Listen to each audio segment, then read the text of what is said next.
Hi guys, it's Erica from 530 Home, and I am coming to you from my boys' bathroom.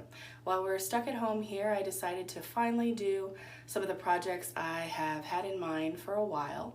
So I'm just going to walk you through sort of painting these builder grade cherry cabinets. So I have chosen to use Jolie in the color Sage, kind of a greenish feel. And what caused me to do that is you can tell we have blue walls in here.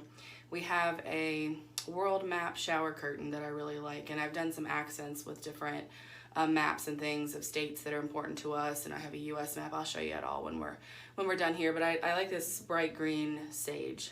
So we're gonna go start painting these. I'm gonna do kind of a time-lapse thing just so you don't have to watch the stroke by stroke painting, but I'll just kind of show you what I'm gonna do to get started here.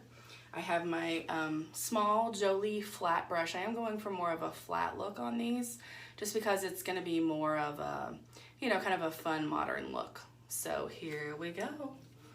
What I like to do is kind of get, a fair amount of paint on my brush, and then I'm gonna start up here and get in the crevices of the drawers. So I'm guessing this is probably gonna take about 2 coats, maybe with a little bit of touch up, just because sage is a little light and these are a pretty dark, dark cabinet. So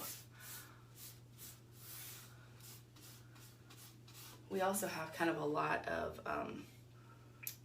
divots and different raised areas and that sort of thing. So I'm just gonna kind of go over those really well, spread out my paint, try to get in the corners. I'm a big fan of the pounce. If there's a tough area to get into, you can always sort of pounce it around